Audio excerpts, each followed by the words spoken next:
এগুলোর বিষয়ে কথা বলা হয়েছে।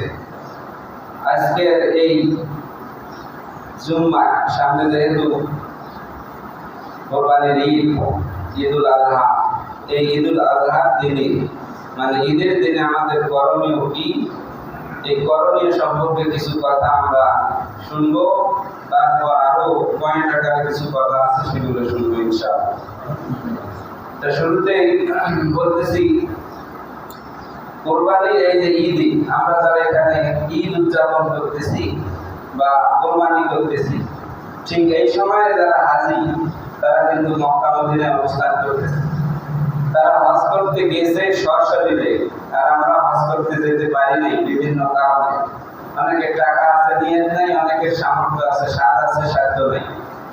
এখন আমরা যারা যেতে পারিনি, তারাও এই হাজিদের মতো যেন সব এই বাংলাদেশের মাটিতে বসে, পৃথিবীর বিভিন্ন প্রান্তে বসে আমরা সেই সকল সবগুলো যেন কামাই করতে পারি, সেটারও কিছু নিয়ম কানুন আমাদের নবী আমাদেরকে বলে দিচ্ছেন। যে আমার কিছু গরিব উম্মত আছে যারা হজ করতে যেতে পারবে না, কিন্তু না গিয়েও বাড়ি থেকেও যদি আমলগুলি করে, তাহলে আল্লাহ চাইলে সেই হজের সব, কোরবানির সব, সবগুলো তার আমল নামে দিয়ে দেবে। সেটা হলো কি, সেই অর্জনের সুযোগটা পাইতে হবে। সেটা এই জন্য হাজির অনুকরণে তাকে কোরবানির আগে, মানে হাজিরে কোরবানি করার জন্য ওখানে যা যা করে তাদের অনুকরণ করে আমাদেরকেও তাদের মতো কিছু কিছু কাজ ওখানে না গিয়ে এখান থেকে করা লাগে।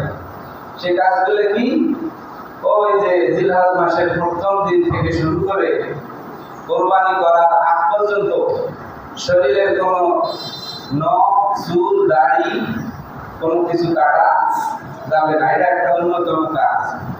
এটা যদি করি তাহলে ওই মনে করেন হাজিরে ওখান থেকে কোরবানি করে যে সব পাবে, আমার কোরবানি না দিয়েও এমন আছে গরিব মানুষ কোরবানি দিতে পারে না, কিন্তু আমার উল্লেখ করছি কোরবানি না দিয়েও কোরবানির সব আল্লাহ চাইলে দিতে পারেন। সকল করি সুবহানাল্লাহ।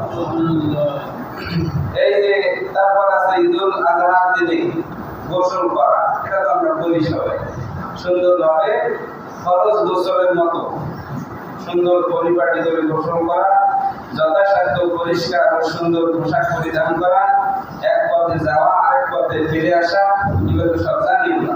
তারপরে মনে করিয়ে দিতেছি যেহেতু অনেকদিন পর পর ঈদ আসে আমাদের। তারপর এখানে ঈদুল আজহার দিনে কিছু না খেয়ে, মানে আল্লাহ নবীর হাদিসে তো আমরা পাইছি যে এই 10 দিনের আমল সকল দিনের থেকে বেশি।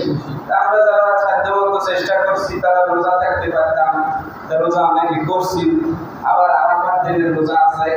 আবার যদি আমরা মনে করি যে নবী যেহেতু এই 10 দিন রোজা রাখতেন এবং কোরবানির দিনে কোরবানির পশু জবাই করার পর সেই পশুর গোশত দিয়ে দুপুরবেলায় ইফতার করতে, দুপুরবেলায় ইফতার হয়, কিন্তু সকাল থেকে না খেয়ে আমাদের নবী ঈদের মাঠে যেতেন। কিন্তু ঈদুল ফিতর মানে যেটা রমজানের ঈদ, এই ঈদে নবী হালকা পরিমাণ হালুয়া রুটি খেয়ে ঈদের মাঠে যাইতেন।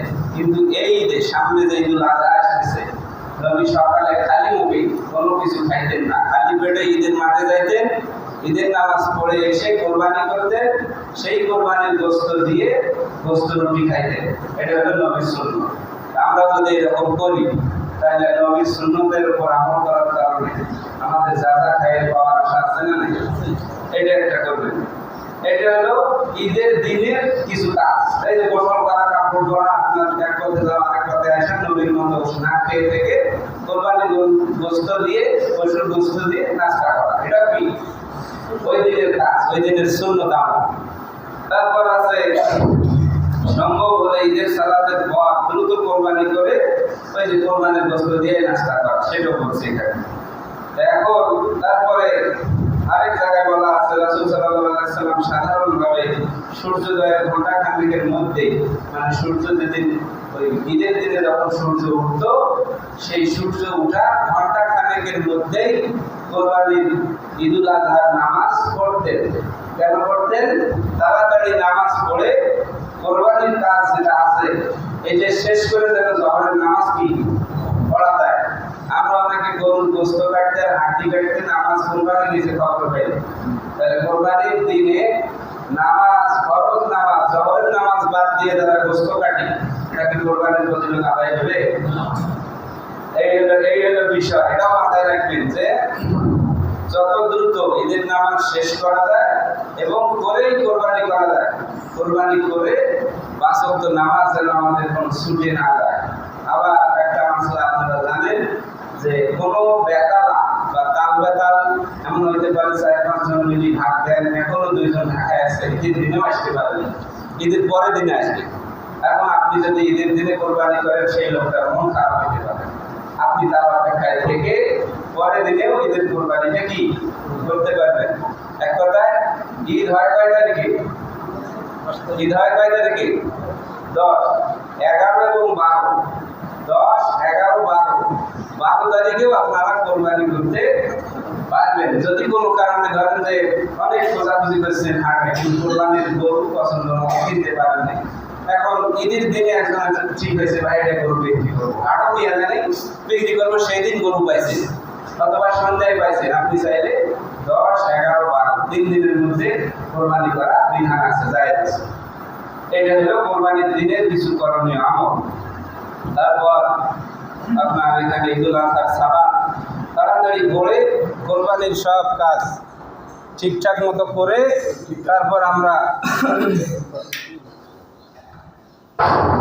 ঈদুল আজহার পরে 3 দিন পর্যন্ত কোরবানি করতে হয়। জি ঈদের দিন, ঈদের পরের দিন, তারপর এখন ঈদের দিন বাদেই 3 দিন। বর্ণনা এরকমও আছে যে ঈদের দিন সহ 3 দিন, আবার ঈদের দিন বাদেও 3 দিন, দুটাই করা যাবে, সমস্যা নেই। তবে তাড়াতাড়ি করা উত্তম এই দিক দিয়ে। যাই হোক, এটা হলো ঈদের দিনের আমল।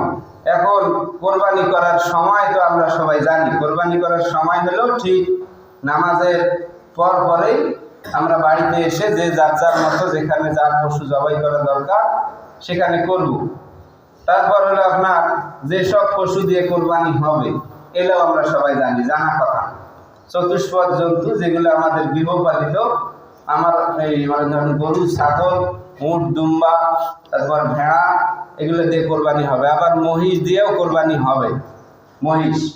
কিন্তু মহিষটা বেশি ব্যয়বহুল হয়ে যায়, অনেকের ওটা দেখতে অসামঞ্জস্যপূর্ণ হয়, এই জন্য অনেকে মহিষ দিয়ে কোরবানি করে না, তবে মহিষ দিয়েও কোরবানি করা যাবে। তারপর কোরবানিকৃত পশুর মধ্যে যে ধরনের ত্রুটি থাকলে কোরবানি